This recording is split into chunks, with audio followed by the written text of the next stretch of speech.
Hot and sexy, he said once, laughing in that low, effortless way that only he could. Me, I guess my music. You, when you trying to get hot and sexy, you put my music on. That clip went viral again this week. But this time, it didn't make people smile. It made them stop, because the man behind that voice, the sound that defined soul, intimacy, and passion for an entire generation, is gone. Grammy-winning R&B legend D'Angelo has died at just 51. For millions, the news felt unreal. This wasn't just another celebrity headline. This was a moment that pulled you right back to a time. The slow spin of a record player. The dim light of a room where his voice could make anyone fall in love. The world knew him as the man who made desire sound spiritual. But behind the smooth smile and the velvet voice was a quiet, deeply private man. One who wrestled with fame, with expectation, and with the weight of being the face of a movement he never asked to lead. And now, the voice that made the world fall in love has finally gone silent. It started with one post, a single line from his family's official account that spread faster than anyone could process. "We are saddened that he can only leave memories with his family, but we are eternally grateful for the legacy of extraordinarily moving music he leaves behind." Within minutes, the internet cracked open. Hashtags like "Untitled dangelo," "Brown Sugar," and "How Does It Feel" flooded every corner of social media. On X, timelines turned into memorial walls. Photos, clips, concert memories, and grainy VHS footage of his early interviews. TikTok filled with slow montages. Lovers dancing in dim rooms to Untitled, "How Does It Feel?" Old fans tearing up as they told stories of their first heartbreaks to Brown Sugar. And young ones discovering for the first time why the world once called him the king of neo-soul. Artists who'd once shared stages or studios with him started to speak. Erykah Badu wrote, "The world moves slower today. You were the pulse." Lauryn Hill posted a candle emoji and the words, "Thank you for the honesty." Even Jay-Z shared a black screen with just one line, "You changed the temperature of music." And in every tribute, one truth echoed louder than the rest. D'Angelo wasn't just an artist. He was a mood, a memory, a frequency people could feel. Old fans dug out their vinyls, the covers worn and fingerprinted. New listeners pressed play for the first time and understood instantly. This wasn't background music. This was soul with skin and heartbeat. Across living rooms, cars, and headphones everywhere, Untitled played again. That slow, unhurried guitar riff. That voice. The same sound that made millions fall in love was now playing for a different reason. Not for desire, but for remembrance. It was like the world had stopped mid-song, waiting for a note that would never come. Before the spotlight. Before the Grammys. Before Untitled made him a symbol, there was a quiet kid in Richmond, Virginia, sitting at a church piano that was slightly out of tune, Michael Eugene Archer, the preacher's son who didn't talk much but listened deeply. Every Sunday he'd sit near the choir, studying the harmonies, learning how voices could touch heaven without ever leaving the earth. That's where he found his first truth, that music wasn't just sound. It was prayer. By his early teens, he was writing songs nobody else could quite explain. Too spiritual for pop, too sensual for gospel, too raw for radio. But he didn't care. He just kept creating, scribbling lyrics in notebooks, layering sounds on a cheap tape recorder, teaching himself every instrument he could find. When the 1990s arrived, the airwaves were ruled by polished R&B, love songs with glossy beats and choreographed smiles. But D'Angelo was something different. His sound felt alive, analog, imperfect, human. When he signed with EMI and released Brown Sugar in 1995, it was like someone cracked open a new dimension of soul. No auto-tune, no gimmicks, just groove, faith, and vulnerability. The album hit the world like slow lightning. Critics didn't know what to call it. It wasn't quite R&B, not quite funk, not quite gospel. So they invented a term, neo-soul. And just like that, a movement was born. He didn't just sing the songs. He built them, wrote the lyrics, arranged the chords, played most of the instruments himself. In an era when most artists depended on producers and machines, D'Angelo was a one-man band channeling Marvin Gaye's warmth and Prince's rebellion through his own quiet storm. But even as the fame grew, he didn't chase it. While others were doing talk shows and photo spreads, D'Angelo stayed in dimly lit studios, working through the night, chasing something purer than fame. Truth. He once said in an interview, "I don't make songs for charts. I make songs for souls." And that's exactly what he did. By the time Brown Sugar went platinum, he wasn't just another singer. He was the reluctant leader of a quiet revolution, one that made soul music breathe again. And yet even then, you could feel it, the tension between who the world wanted him to be and who he really was. Because while the world saw a star, he still saw that quiet boy in church, trying to make the piano sound like peace. D'Angelo met Angie Stone in the mid-90s. Long before fame had wrapped its golden hands around him, she was already an established singer and songwriter, a powerhouse with a voice that could carry both fire and forgiveness in the same note. He was the quiet genius, still shaping his sound, still unsure of what to call the storm he was building. They weren't just lovers. They were mirrors. Every lyric he wrote, she heard differently. Every melody she sang, he felt deeper. Together, they created something that felt eternal. When Brown Sugar was born, it wasn't just an album. It was a love letter. To her, to the sound of connection, to the feeling of being completely understood by another artist. The warmth in his voice on that record wasn't performance. It was devotion. And Angie, with her honeyed tone and steady hand, helped him find that balance between desire and discipline. But love, especially when lived under the spotlight, rarely stays simple. The same intensity that made their music magnetic also made their relationship fragile. They grew apart, slowly, quietly, like two planets spinning in opposite directions but still caught in each other's gravity. Even after the breakup, she remained his muse. Her influence lingered in his phrasing, in his chords, in the way he shaped silence. You could still hear her in the spaces between his words. And then came the cruel symmetry life sometimes writes too perfectly. Just months before his death, Angie Stone was killed in a car accident. A sudden, senseless tragedy that stunned the soul community. For those who knew their story, it felt almost scripted by the universe. The kind of heartbreak that no song could ever hold. Friends said he never fully recovered from that news. That when he spoke of her, his voice softened in a way that betrayed decades of distance. Two souls who changed the sound of modern R&B, gone within months of each other. But their music still played, echoing across decades, across pain, across the quiet spaces they once filled with harmony. It was never just about love. It was about creation. And even in death, their story still feels unfinished, like a melody that ends on a suspended note, hanging forever in the air. By 2000, D'Angelo had conquered the world. Voodoo wasn't just a hit, it was a revelation. The sound was darker, deeper, drenched in spirituality and sensuality. And then came the video. Untitled, How Does It Feel? The one that changed everything. For 3 minutes and 48 seconds he stood there, bare, vulnerable, magnetic.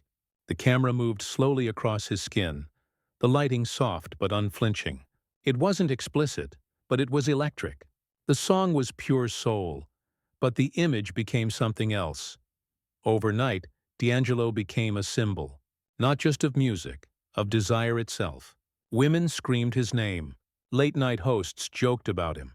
Magazine covers printed his body like it was a monument, but behind the lens, something was breaking. He later said that after that video, people stopped hearing his music. They only saw his abs. He couldn't step on stage without someone shouting for him to take his shirt off. The art had been replaced by the image. The voice that once spoke to souls was being drowned by noise. And so, he vanished. No farewell tour. No press conference, just silence. One day he was everywhere. The next, nowhere. Rumors filled the vacuum he left behind. Stories of substance struggles, car crashes, hospital stays. Some true, some twisted by tabloids. But the real truth was quieter. He was lost inside the machine he built. The world wanted his body. He wanted his peace. For nearly a decade, he disappeared into that silence. No albums, no interviews, no sightings except the occasional whispered story from someone who'd seen him at a small bar in Virginia. Looking healthy one week, haunted the next. His bandmates said he'd spent nights alone at the piano, playing gospel chords until sunrise. Others said he'd call them at random hours, talking about God, about fear, about how fame felt like a cage with gold bars. He wasn't hiding out of arrogance. He was healing, trying to remember why he started making music in the first place, and that's what made him different from everyone else. In a world addicted to attention, D'Angelo walked away from it, not because he didn't care, but because he cared too much. For years, fans wondered if he'd ever come back, if the silence was permanent. But somewhere in that quiet, something was stirring. Something that would return not just as music, but as a message, because the man who once sang about love was about to start singing about truth. It had been 14 years of silence, 14 years since Voodoo, and just when the world had stopped waiting, the silence broke. No warning, no marketing campaign, just a midnight drop in December 2014, an album titled Black Messiah. At first, no one believed it was real. Fans thought it was a leak, a rumor, a trick of nostalgia. But when the opening chords of Ain't That Easy hit, it was undeniable. D'Angelo was back. And this time, he wasn't here to make you blush. He was here to make you think. The world had changed. Ferguson had just erupted. The streets were filled with protests, pain, and calls for justice. And somehow in that moment of chaos, D'Angelo's voice returned. Older, deeper, rawer, but carrying the same spiritual gravity. Black Messiah wasn't about seduction. It was about survival. It was the sound of a man who had seen too much and still believed in healing. He sang about unity, identity, truth about a world cracking under pressure, but still reaching for grace. In the charade, he whispered, "All we wanted was a chance to talk. Until it's done, Tutu," he asked, "what's the cost of freedom?" It was protest music disguised as prayer, and critics didn't just love it, they felt it. They called it the defining soul record of the decade. The New York Times wrote, "He didn't just return. He reminded us what conscience sounds like." The man who once made headlines for his body now made history with his voice. The heartthrob had become a prophet. Gone was the polished image of the 90s sex symbol. What stood in its place was something purer, a truth-teller, a man unafraid to bear scars instead of skin. Black Messiah became more than an album. It was a statement, a sermon set to groove, a reminder that real art doesn't just reflect the times, it challenges them. And though he barely appeared in public, his presence was everywhere, in protests, in playlists, in the quiet moments when people needed hope. For D'Angelo, this was never about fame. It was about faith.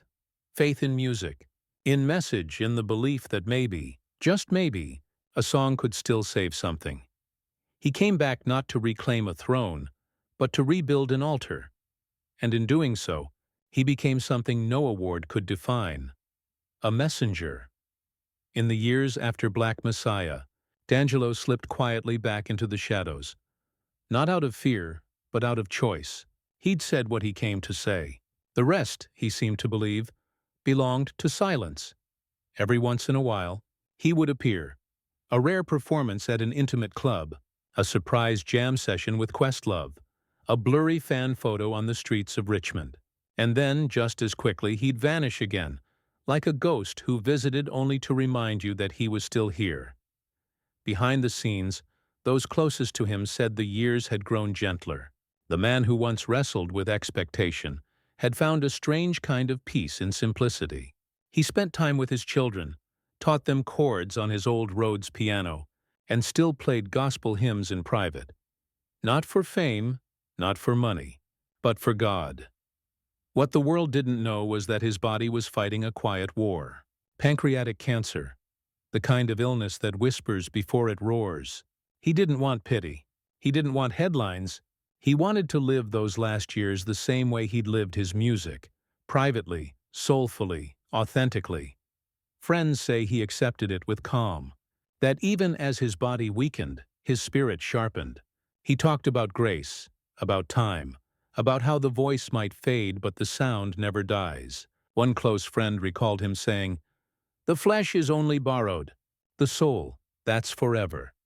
When he could no longer perform, he wrote little notes, chord sketches, fragments of melodies that his children found in notebooks and voice memos. Some were prayers disguised as songs. Others were love letters to life itself. And even in his final months, he was still D'Angelo, soft-spoken, humble, more interested in asking questions than giving answers. The man who once made the world fall in love with a glance had now turned his eyes upward, toward peace. When the news of his passing broke, his family said he went surrounded by music, his favorite records spinning in the background, sunlight filtering through the curtains, his children beside him. No stage lights, no crowds, just love. He didn't just sing love songs, he was one. In the days that followed his passing, the world didn't just mourn, it remembered. Clips of Untitled, How Does It Feel, flooded timelines again. Not for its body, but for its bravery, for the way it made vulnerability look powerful, for the way it reminded an entire generation that real intimacy wasn't about exposure. It was about emotion. You could see his fingerprints everywhere. In Frank Ocean's quiet melancholy, in The Weeknd's confessional tones, in HER's subtle defiance, in the production layers of Anderson .Paak, and the stage presence of Miguel. Every artist who ever tried to make honesty sound beautiful owed a debt to D'Angelo. Lauren Hill called him a soul traveler who gave voice to the divine in all of us. Erykah Badu wrote, "Your frequency shifted us forever. Rest in rhythm." Questlove, his longtime friend and drummer, posted an old photo of them in the studio. No caption, just a heart and a halo. And Jay-Z, never one for many words, summed it up simply. He was what the culture sounded like when it told the truth. His influence went beyond music. He redefined what it meant to be an artist, to be mysterious in an age obsessed with exposure, to be spiritual without preaching, sensual without selling out, vulnerable without losing strength.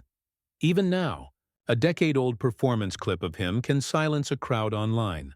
His live recordings still feel electric, alive, like he's right there in the room, reminding you that soul never dies. For the fans who grew up with him, his songs aren't just tracks, they're timestamps.